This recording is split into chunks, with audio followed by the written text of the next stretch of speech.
be a bit overwhelming, but I'm here to tell you there's nothing to worry about. You'll be fine. So let's just focus on getting you through your first week, okay? Let's see. First, there's an introductory greeting from the company that I'm supposed to read. It's kind of a legal thing, you know. Welcome to Freddy Fazbear's Pizza, a magical place for kids and grown-ups alike, where fantasy and fun come to life. Fazbear Entertainment is not responsible for damage to property or person. Upon discovering that damage or death has occurred, a missing person report will be filed within 90 days or as soon as property and premises have been thoroughly cleaned and bleached and the carpets have been replaced. Blah, blah, blah. Now, that might sound bad, I know, but there's really nothing to worry about. The animatronic characters here do get a bit quirky at night, but do I blame them? No.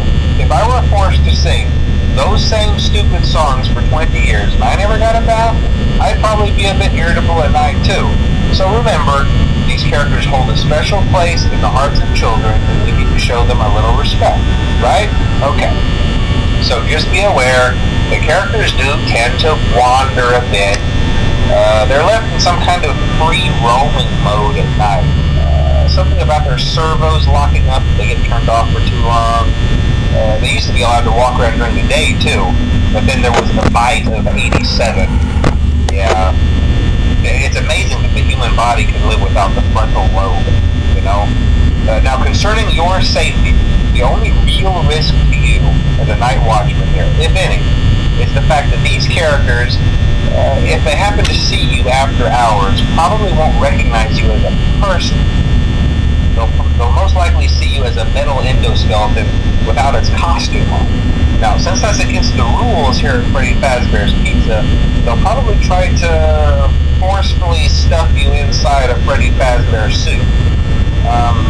Now, that wouldn't be so bad if the suits themselves weren't filled with cross beams, wires, and animatronic devices, especially around the facial area.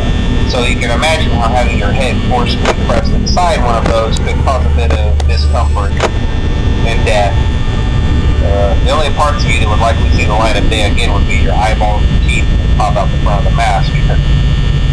Yeah, they don't tell you these things when you sign up. But hey, first station of the breeze. I'll chat with you tomorrow. Check those cameras and remember to close the doors only if absolutely necessary. Gotta conserve power. Alright, good night.